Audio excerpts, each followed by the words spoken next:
All right, here we go. Welcome, everybody. Thank you for being with us today. Thank you for spending your afternoon with us. We are broadcasting live from outside of Tampa, Florida, where I am, and Lizzie is in Denver, Colorado. Just a little housekeeping here for Zoom. As you all know, we can't hear or see you, but we are welcoming questions, and please feel free to ask anything you'd like in the chat box of the Q&A. We have a lot of people who will be signing on today, but we'll get to as many questions as possible. This, for the record, is being recorded, and if you care to revisit anything or share it with others that might benefit from seeing it after, aside from we'll put you in touch with Lizzie, of course, you can see it on the Family Office Insights YouTube channel, and you're welcome to share it with others. Lizzie and I just recently got acquainted. I think her father is the one that connected us, and I see that he might be on here now. So thank you for that. Really fascinating stuff. Imagine for a moment that you could be doing your shopping as you often do online through Amazon or whatever, and that however you're buying products, whatever they happen to be, at scale, Finch will be able to give you an idea of the types of things that you might be interested in terms of the sustainability of the product, how you could dispose of it, how it's sourced, and that sort of thing. I'm not giving away all the secrets here, but imagine that, because as far as I can tell, there isn't something that will comfortably give me an idea like Yelp, for example, of somebody's opinion of a restaurant or something. Finch and Lizzie's team will be able to independently give you, I'm not going to say it's a score, but some input on the products that you might be considering buying and how that might fit into you helping the planet, sustainability, and that sort of thing. So fascinating stuff, really interesting. And so we look forward to having Lizzie here for about a half hour or so. Again, we encourage questions. Please feel free to ask anything. And with that, Lizzie, it's all yours. Thanks for being with us. Arthur, thank you so much for having me, and thank you for that kind introduction.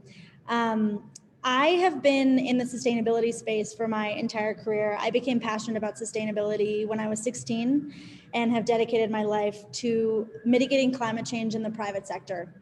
So I went to go get an MBA and Master's in Environmental Management. After that, I went to go work for Unilever. I was on their supply chain team, helping move product around, mostly ice cream, which was fascinating. And then I shifted down to their sustainability team, which helped integrate the Unilever Sustainable Living Plan into the 38 brands in North America. I had an incredible experience at Unilever, but while I was there, something interesting started happening in my personal life, where I started getting a ton of questions from family and friends about how they could reduce their own footprint. So everything from, I just had a baby, are cloth diapers better than disposables, all the way to, I really hate paper straws, which metal straw is the best brand to buy. And I was happy to do that research for them, but realized that the content online was very difficult to sift through, because on the one hand, you had these wonky academic scientists who were brilliant, but not able to communicate things in human terms. And then on the other side, we had this rise of bloggers who are incredibly well-intentioned, but they're saying things like eco-friendly and all natural, and those aren't really based in fact or data. And so I started a newsletter which basically aimed to distill sustainability in a way that was accessible to the normal person. And that newsletter, was just on the side.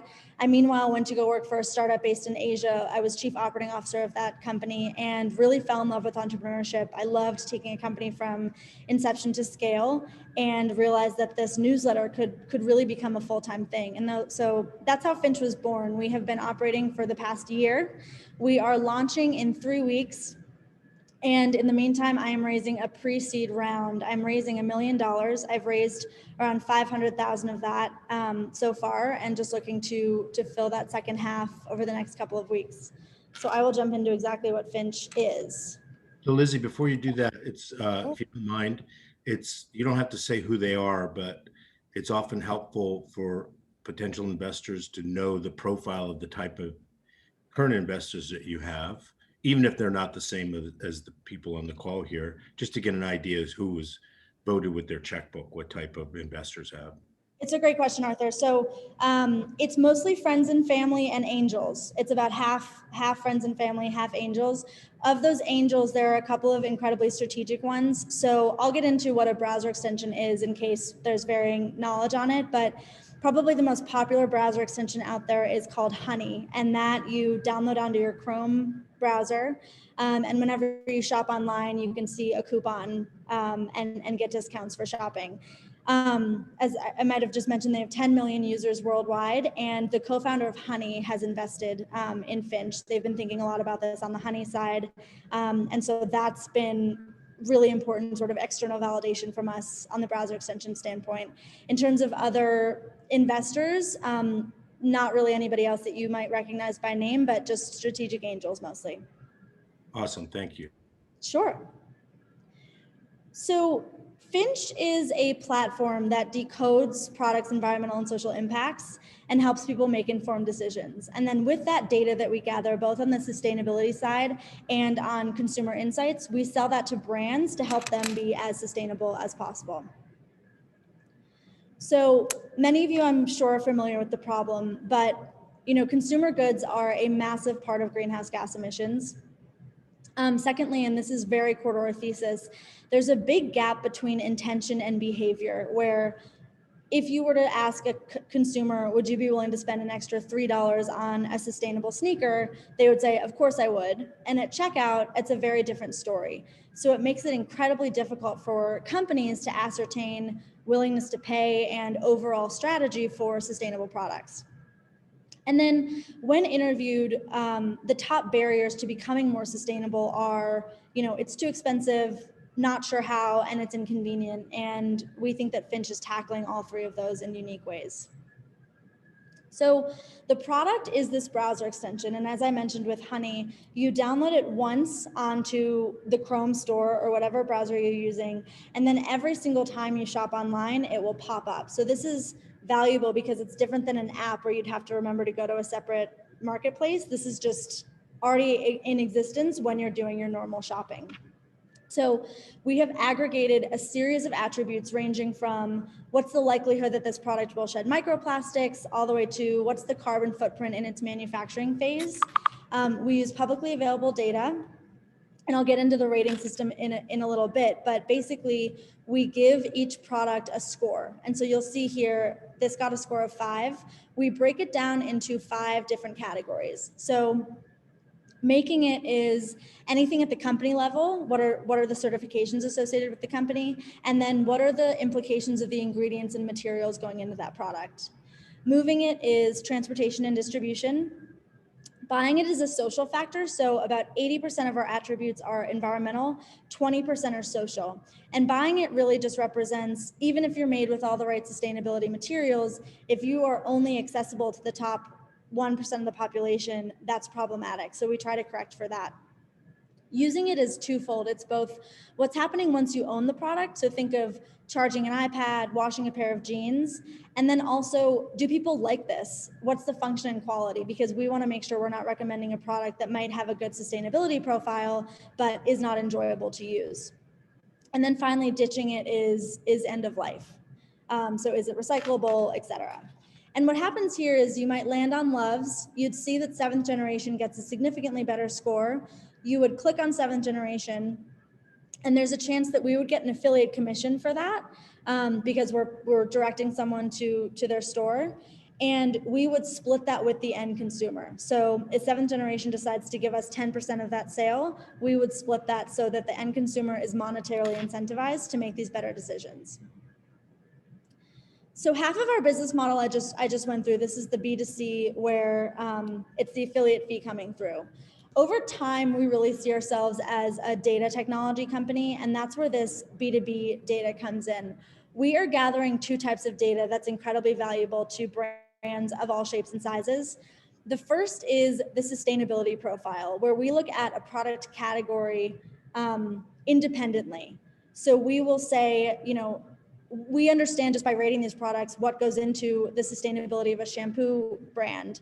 So we could go to a shampoo company and say, as you're thinking about sustainability, 80% of the footprint is happening in the packaging. So you should focus your energy on post-consumer recycled materials, et cetera. This is helpful for companies that don't necessarily have a sustainability person in-house or can't afford a sustainability consultant. We can come in at a lower price point and help drive them when they're feeling incredibly overwhelmed about all the different directions they could go regarding sustainability. The second type of data is on consumer insights. So there are ways that companies are getting first-party data on what consumers are purchasing. Companies are not seeing the entire user journey. And so what we can do is go to Pampers Diapers and say, over the past 3 weeks, 80% of consumers searched for your product, but 20% of them ended up going with 7th generation because they got a better score. And here's what you could do to raise your score. Of the people that bought Pampers, they were willing to spend an extra $3 on sustainability, but not an extra $5. We can really get to that granular level of here's how to reach your market and become more sustainable to keep up with the demand. So we have had a ton of really helpful conversations from brands to validate this type of information. I've talked to all of these companies on the right-hand side, and basically what a lot of them are saying is, believe it or not, Amazon is not sharing this type of first-party information with them. And so they are getting outcompeted by direct-to-consumer companies who have more first-party data. And they also, because of that gap between intention and behavior, find themselves spending hundreds of thousands of dollars sometimes on focus groups. And then in reality, in the real world, it's a very different story. And so they're finding that our data would actually be incredibly valuable. And right now in the journey, we are basically kicking off a beta test where we go to these brands and we say, no money will be exchanged, but how about we share this information with you for free? And all we ask for in return is that you tell us if it's helpful and what you would be willing to spend on it in a subscription fee model. And then the plan is, we would do that for a couple of months, and then late fall, we would be ready. We'd have enough data points to really sell this at scale. So this just shows that, sustainability marketed products are growing significantly faster than conventionally marketed products. This is not just a trend that's temporary. This is really here to stay, which is obviously a great sign for us because it's projected, past 2024 to grow significantly. So we have several competitive advantages. I want to focus just on 3 of them right now in the interest of time. The first is our data moat. So digging a bit more into how we rate these products, it is 10% manual, 90% automated. So that 10% manual is we look at a brand new product category like paper towels, for instance, and through academic papers and research reports, we can say, okay, what are the inputs that go into paper towels? It's potential for deforestation, it's runoff at the pulp mill, it's transportation to the end consumer. We weight all of those, and then we provide ratings to the top 10 to 20 products in that category. Once we have those ratings, we then feed that information into our machine learning model, which then can scrape all of the paper towel products on Amazon and give them each a score within minutes. And the beauty of this is with technology, there's no more manual work that needs to be done on our side, even as attributes change and more products come to market. All of the scores will change dynamically. And so it's incredibly easy and scalable. We're really just that 10% manual in the beginning is on every product category. And to give you a reference, we will launch in 3 weeks with 40 product categories rated. And we have the capacity to do between 1 and 3 every single week. First to market is another one I wanted to touch on. And I know Arthur mentioned this in the introduction, but I would never claim to be the first person to think of this idea. This has been tried many times, and nobody's really hit that mark. I'll go into why that is in a little bit, but I think one main reason is timing. The world was just not ready for something like this until very recently, and we see a ton of articles out saying that consumers are really demanding this information now, and there's no way to vet this by a third party. So it's great that these individual companies are coming out with their own carbon footprint, but unless there's a way to compare that across brands and validate it, it's not that useful. The other difference is that we are not just a browser extension, we're not just a mobile app. We will become the trusted source of information for sustainability. And I'd love you all to think through the last time you tried to research something like this, what's the impact of this t-shirt that I'm wearing? Or is this recyclable in my zip code? There's no trusted source that you can go to right now that can give you that information. And so what happens is a lot of people become apathetic and then give up. And Finch is really well positioned to take that market share. And then finally, a differentiator for us is these real reviews where, as I mentioned, I have a lot of competitors that can talk through what makes a product most sustainable. Nobody's talking about if these products are good to use. So the example that I always think of is if there's a toilet paper brand that's made out of bamboo, that's incredible from a sustainability standpoint. But if it feels like sandpaper, our consumers demand to know about that, right? Or they deserve to know about that. And so we would never recommend a product like that or give it an incredibly high score. Lizzie, can you go back to the data moat for 1 second? Of course, yes. So when you said we take the top brands or the top to build that profile, is it top selling brands or the brands that are most sustainable to build that really up?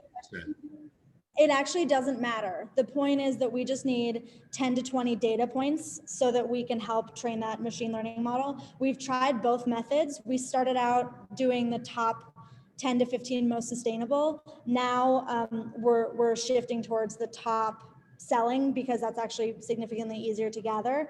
But as long as we have those data points, the machine learning model then knows what to look for when searching through the details pages of the other Amazon products. And that's enough for that to go off of. Gotcha. So we have one quick question here. Because you just mentioned it's a browser extension, but it will be at some point an app. It will be an app as well. We completely understand that we need to serve all those people that shop on mobile, and there's a large percentage of them. But the reason we did not go with an app now is because I believe in behavior change light. I don't believe in a full behavior change. And for all those people that shop, whether on their desktop or mobile, they will continue to go to Amazon.com for their shopping. They're not going to go to Finch app to buy toilet paper. And so for us, the retention is significantly higher and the stickiness is significantly higher rather than risking getting a lot of people to download an app and then have it not be used. Great. That question is from Todd. Thank you, Todd. And Ivan, nice to see you. Continue, Lizzie. Thank you. Sure. This is just a quick user journey in case any of this is unclear on sort of where the payment is happening. And so I just want to highlight a couple of moments. Sally is this user. When she decides to buy 7th generation diapers, they might give us a 10% affiliate fee. We would give half of that back to Sally. As Sally tells her friends and family about this, user growth, of course, contributes to better consumer insights, better sustainability data that we're then able to aggregate, sell to 7th generation. Pampers then sees that they're losing market share among the Finch users. And so we can then take them on as a client to help them heighten their score. And then overall, both Pampers and 7th generation are able to understand, their sustainability strategy moving forward and how to price these products better. So as you can imagine, our North Star metric right now is really monthly active users, because the more users we have, the more valuable our data will be. We spent a significant amount of time in the early days understanding, is anybody willing to download a browser extension? And if so, who are they? And we came out with 3 main personas. I want to focus on one of them specifically because that is a really important person to us, and that's the new mom. So she's an amazing consumer for a couple of reasons. The first is she, like many of you are imagining, she's concerned for the very first time what she's putting in and on her baby. Secondly, she is going through a life transition where she has no brand loyalty or preconceived notions, right? I buy Bounty paper towels because that's what I grew up having in my house, and I'm not really that incentivized to switch brands. As a new mom, they're looking at everything with a completely blank slate, so it's a very good opportunity for Finch to come in and help drive that decision. So with these groups of people, we did 2 phases of beta testing. The first was 30 users, incredibly high touch, mostly on the usability and the product features. We took that data, we iterated a bit, and then we did phase 2, which was much larger. It was around 250 people testing mostly the user experience of the beta extension. We had them actually download it, play around, shop a little bit, and give feedback. We're now in our 3rd round of iterations, where we, in the meantime, are trying to raise our email list of people to reach out to when this finally launches. And we're doing that organically. We're not spending very much money. We are partnering with people on Instagram. We're partnering with brands who have reached high scores in our system, et cetera. The plan is to launch as organically as possible, have the product be out in the wild for a couple of weeks to continue learning and get feedback. And then we'll turn on a pretty large growth marketing channel, which will include search engine optimization, more affiliate partnerships with influencers, and paid ads on Facebook and Google. So this competitive landscape is probably not one that you're used to seeing, where we would be in the top right-hand corner, but the reason that we did this was because there really wasn't anybody working on B2C all the way through B2B. And similarly, as I've said a couple of times now, lots of great work done on the sustainability rating side. Similarly, lots of good reviews, nobody who's sort of marrying those two. If pressed, I would say our main target competition is in this right-hand corner, left first quadrant. And we think that they are missing the mark in 2 main ways. The first is they're just not reaching a penetrable enough market. As I touched on earlier, they're expecting these people to go on an app and either scan a barcode or type in, when they got gas, when they last had a cheeseburger, et cetera, to sort of spit out their own carbon footprint. And by our research, that will really only get to maybe 5 to 10% of the population. The other big difference is that a lot of these companies are using carbon offsets as a solution, and we are not actively doing that. The problem with carbon offsets is, it hasn't been vetted enough in the consumer space. So there's nothing saying that, if you're planting a tree, that's great, but I'm not convinced that it might not be cut down in 50 years, in which case you've done double the damage. The second problem with offsets is that you're just not inciting any type of change, where you're basically just asking people to pay for their mistakes, which is problematic in many ways. The main reason, I think, is because you're not addressing a really approachable market. You're only going after people who can afford to pay the extra $2 to $5 to offset their footprint, and sort of perpetuating this idea that sustainability is meant only for people that look like me, and probably a lot of people on this call. And so that's a problem. This is the team. We have a lot of part-time people that are not on this slide, but Jane is head of product category. So she's taking everything from that manual work on paper towels in the beginning that I mentioned, all the way through designing our content around how we're explaining this type of information, what our blog should be, et cetera. Owen is talking to brands, understanding what their pain points are, what the landscape looks like right now for this type of consumer insights, and how we might be able to plug into that. Brett is running our machine learning model. And then Mark is a postdoc at Princeton. He's focusing on life cycle analyses and greenhouse gas emissions. He is part-time, but will join full-time in September. So quick key milestones.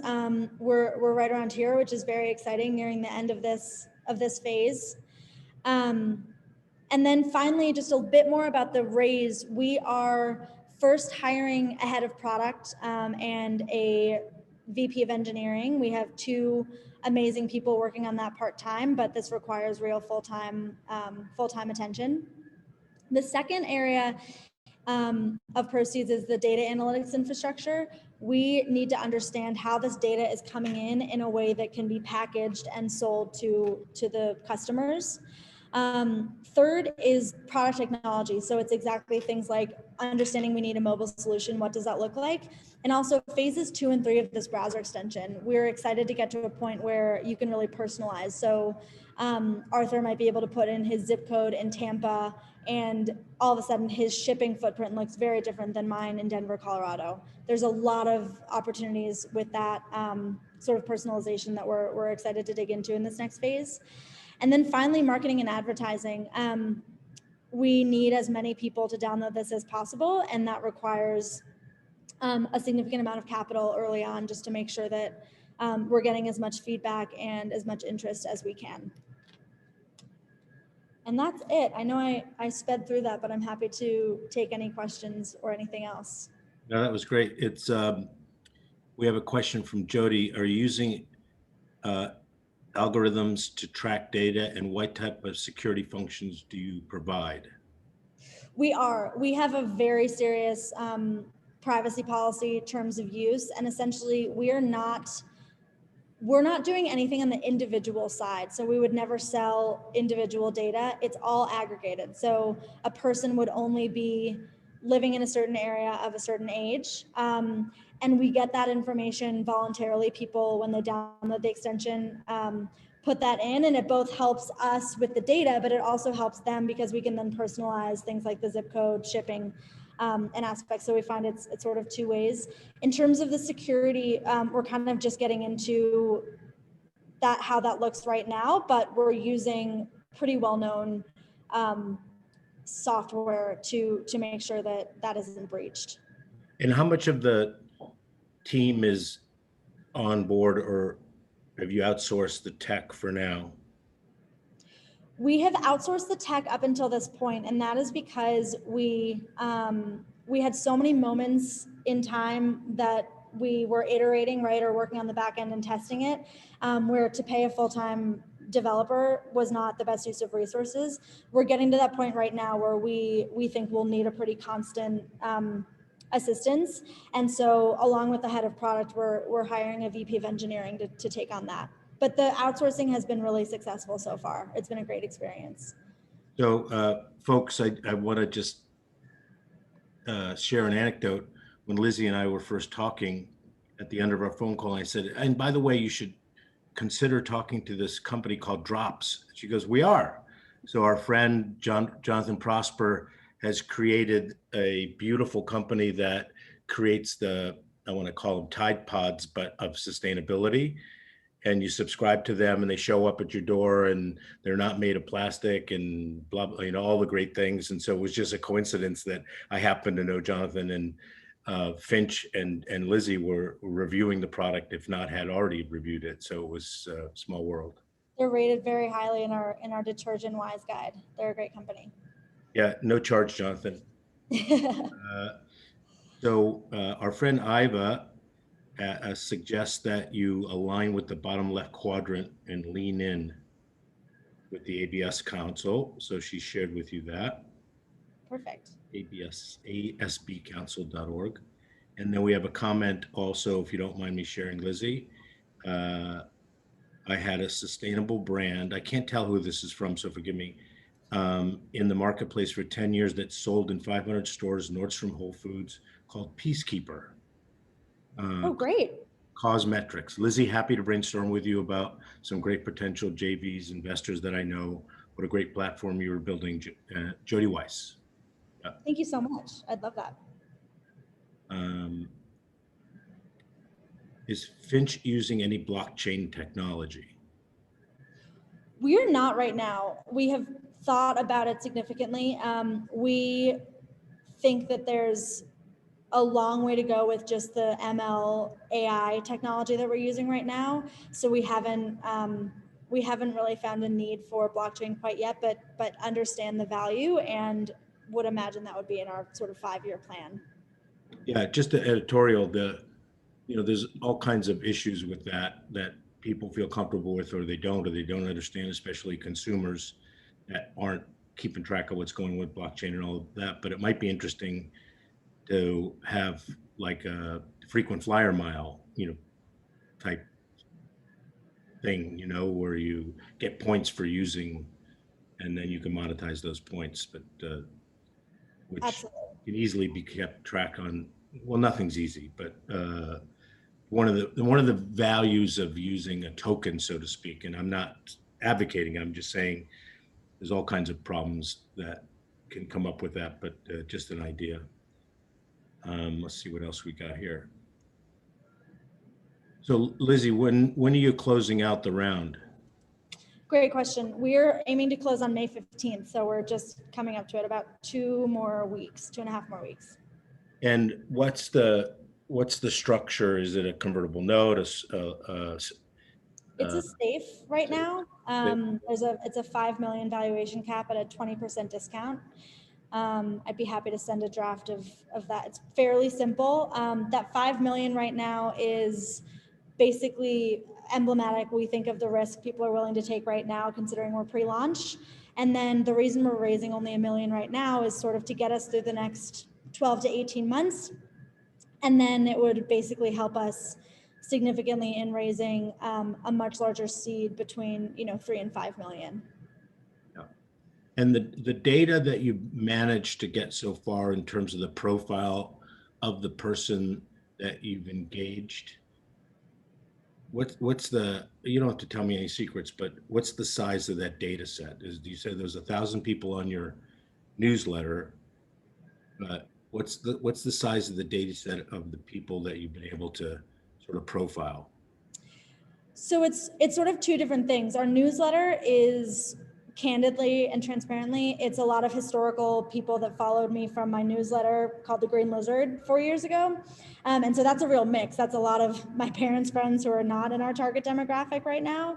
And but the other people have been through promoting in Facebook, in Reddit. There's a lot of public Slack channels on just moms, for example.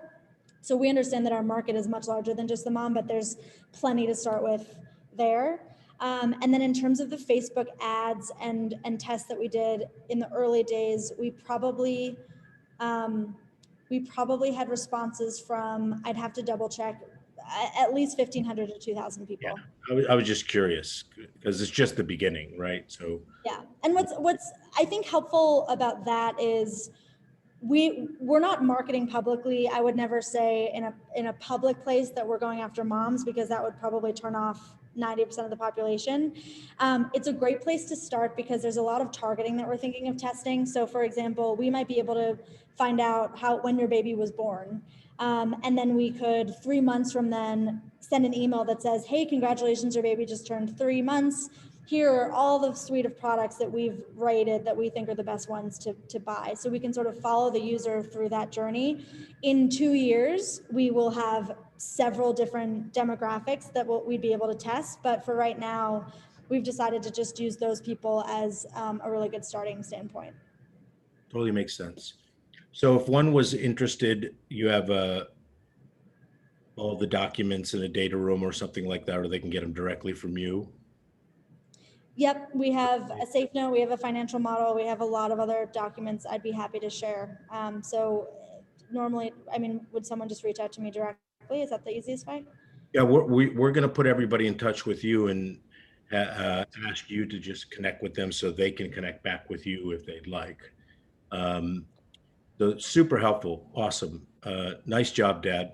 By the way,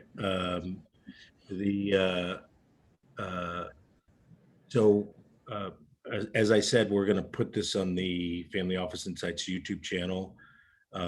Super interesting stuff. I agree.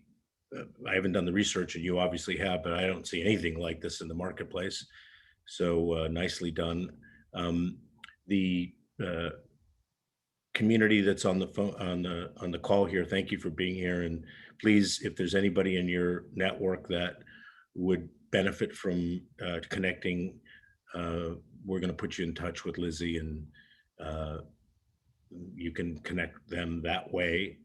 And we're going to post this on the Family Office Insights YouTube channel, as I mentioned. Lizzie, you want to wrap up with a final comment?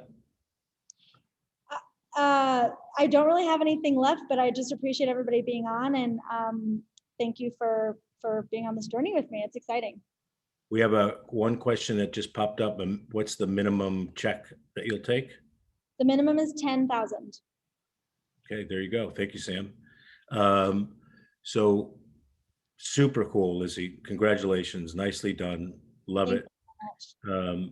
We'll make sure that you get in touch with everybody. And as I always say, I know you're all sick of it, but it's true. Thank you for spending with us the only thing you can't make more of, and that's your time. Till next time. Thank you. Thank you. Okay, take care. Bye, Lizzie. Bye.